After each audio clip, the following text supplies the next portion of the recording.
Cristo se importou. Ele se humilhou, deixou de dar ordens a anjos para dormir na palha, de segurar as estrelas para agarrar o dedo de Maria. A palma da mão que sustentava o universo recebeu o cravo de um soldado. Por quê? Porque é isso que o amor faz. O amor põe o ser amado acima de si mesmo. O amor aguenta a parada até o fim. E Cristo deixou a eternidade sem fim para se limitar ao tempo, para se tornar um de nós. Ele não precisava. Poderia ter desistido. A qualquer momento ao longo do caminho, ele poderia ter dado o assunto por encerrado. Quando viu o tamanho do ventre, ele poderia ter desistido. Quando viu como sua mão poderia ser pequena, como sua voz poderia ser fraca, como sua barriga poderia ter fome, ele poderia ter desistido. Ao sentir o cheiro fétido da estrebaria pela primeira vez, na primeira brisa de ar frio, na primeira vez em que arranhou o joelho, ou assoou o nariz, ou provou biscoitos queimados, ele poderia ter virado as costas e ido embora. Quando ele viu o chão sujo de sua casa em Nazaré, quando José lhe deu uma tarefa para fazer, quando seus colegas de escola cochilavam durante a leitura da Torá, a sua Torá, a qualquer momento Jesus poderia ter dito: pronto, chega, estou indo para casa. Mas ele não o fez. Ele não o fez porque ele é amor. 5º dia.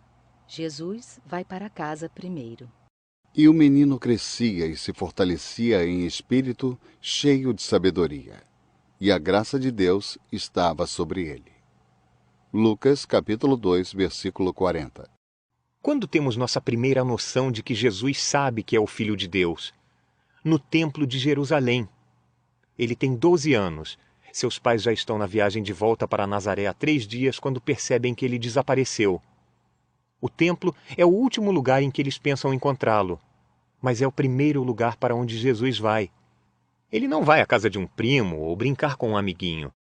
Jesus procura o lugar onde é possível pensar em Deus e, ao fazê-lo, nos inspira a fazer o mesmo. Quando José e Maria localizam o filho, ele acabara de confundir os homens mais sábios do templo. Como menino, Jesus já sente o chamado de Deus. Mas o que ele faz em seguida?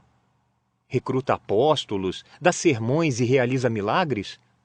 Não. Ele vai para a casa de seus familiares e aprende o ofício da família.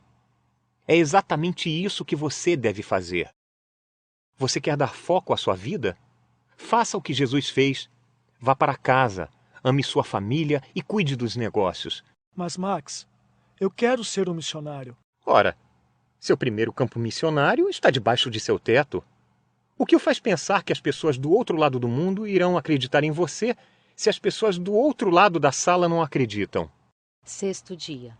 Galinhas, martelo e Jesus. Não é este o carpinteiro? Marcos, capítulo 6, versículo 3. Imagine uma vila tranquila, cheia de poeira. Nazaré. Uma cidade sem graça em uma nação sem graça. Ignore as casas mais bonitas da vila. José e Maria comemoravam o nascimento de Jesus, oferecendo no templo 2 rolinhas, o presente dos pobres. Vá para a parte mais pobre da cidade. Não assolada pela miséria ou privada de recursos, mas simples. E procure uma mãe solteira. A ausência de José na vida adulta de Jesus sugere que Maria poderia ter criado Jesus e o restante dos filhos sozinha. Precisamos de uma casa simples com uma mãe solteira e um trabalhador comum. Os vizinhos de Jesus se lembravam dele como um trabalhador. Não é este o carpinteiro? Jesus tinha as mãos sujas, camisa molhada de suor e, isso talvez surpreenda você, uma aparência comum. Não tinha parecer nem formosura. E olhando nós para ele, nenhuma beleza víamos para que o desejássemos. Isaías, capítulo 53, versículo 2. Criado em uma nação ignorada, entre pessoas oprimidas, em uma vila desconhecida. Você consegue identificá-lo? Vê a casa de barro com teto de palha? Sim, aquela com galinhas no quintal e o adolescente magro consertando cadeiras no galpão. Pelo que convinha que em tudo fosse semelhante aos irmãos, para ser misericordioso e fiel sumo sacerdote naquilo que é de Deus, para expiar os pecados do povo. Porque naquilo que ele mesmo, sendo tentado, padeceu, pôde socorrer aos que são tentados. Hebreus, capítulo 2, versículos 17 e 18. Por que o filho mais admirável do céu suportaria a dor mais terrível da terra? Para que você soubesse que ele sabe como você se sente. 7º dia. Adeus, Nazaré. Veio Jesus para a Galiléia pregando o evangelho do reino de Deus. Marcos, capítulo 1, versículo 14. A obediência de Jesus começou na carpintaria de uma cidadezinha. Sua abordagem incomum para sua vida comum o preparou para seu chamado extraordinário. Em Lucas, capítulo 3, versículo 23, descobrimos que Jesus tinha cerca de 30 anos ao começar o seu ministério. Para entrar para a vida pública, você tem de abrir mão de sua vida particular. Para que transformasse o mundo, Jesus teve de dizer adeus ao seu mundo. Ele teve de dar um beijo de despedida em Maria, fazer sua última refeição naquela cozinha, caminhar pela última vez naquelas ruas. Ele subiu até uma colina de Nazaré e pensou no dia em que subiria a colina que ficava perto de Jerusalém. Ele sabia o que iria acontecer. Ele foi escolhido por Deus antes da criação do mundo. Primeira Epístola de Pedro, capítulo 1, versículo 20. Cada um de seus sofrimentos fazia parte do roteiro. Simplesmente coube a ele desempenhar o papel. Não que ele tivesse de fazê-lo. Nazaré era uma cidade acolhedora. Por que não montar uma carpintaria? Manter sua identidade em segredo? Volte para a era das guilhotinas ou cadeiras elétricas e passe para a cruz. Ser forçado a morrer é uma coisa, mas tomar prontamente sua própria cruz é outra coisa. Eu me pergunto, que tipo de amor é este?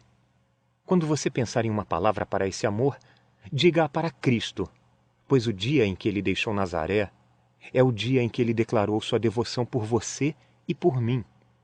De acordo com Pedro, em sua primeira epístola, capítulo 1, versículo 18, tínhamos uma vã maneira de viver. Mas em Efésios, capítulo 2, versículos 4 e 5, descobrimos que Deus é riquíssimo em misericórdia e pelo seu muito amor nos vivificou. Jesus deixou Nazaré e nos conduziu à vida. 8º dia. Batizar você? E sendo Jesus batizado, saiu logo da água, e eis que se lhe abriram os céus, e viu o Espírito de Deus descendo como pomba e vindo sobre ele. E eis que uma voz dos céus dizia: Este é o meu Filho amado, em quem me comprazo. Mateus, capítulo 3, versículos 16 e 17. Nada em sua aparência o distingue da multidão. Como o restante, ele está em pé na fila, esperando sua vez. Ele, como os outros, pode ouvir a voz do pregador à distância. Entre os batismos, João Batista é propenso a pregar. Impetuoso, veemente, rosto bronzeado, mechas de cabelo não cortadas. Ele está em pé, com a água cor de cobalto do Jordão até a cintura. Faz questão de chamar todas as pessoas para a água. E percorreu toda a terra ao redor do Jordão, pregando o batismo de arrependimento para o perdão dos pecados.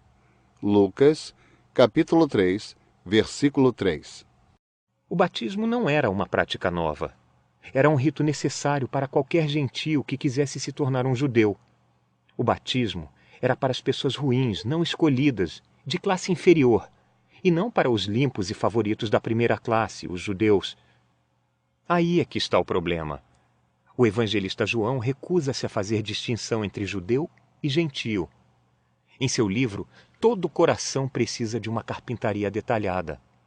Todo coração, ou seja, menos um. É por isso que João fica atordoado quando aquele coração entra no rio. A relutância de João é compreensível. Uma cerimônia de batismo é um lugar estranho para se encontrar o Filho de Deus.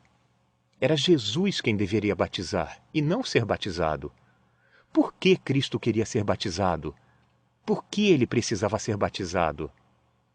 Aqui está a razão. Uma vez que você e eu não podemos pagar o preço, Cristo o pagou. Violamos os mandamentos, as promessas e, o pior de tudo, partimos o coração de Deus. Mas Cristo olha para a nossa terrível situação.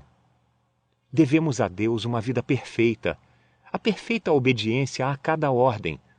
Não apenas a ordem do batismo, mas as ordens da humildade, da honestidade, da integridade. Não podemos cumpri-las. É mais fácil nos responsabilizarmos por nossa própria casa, mas Cristo pode e Ele o fez. Sua imersão no Jordão é um retrato de sua imersão em nosso pecado. O batismo de Jesus anuncia: deixe-me pagar o preço. O seu batismo responde: acredito nisso.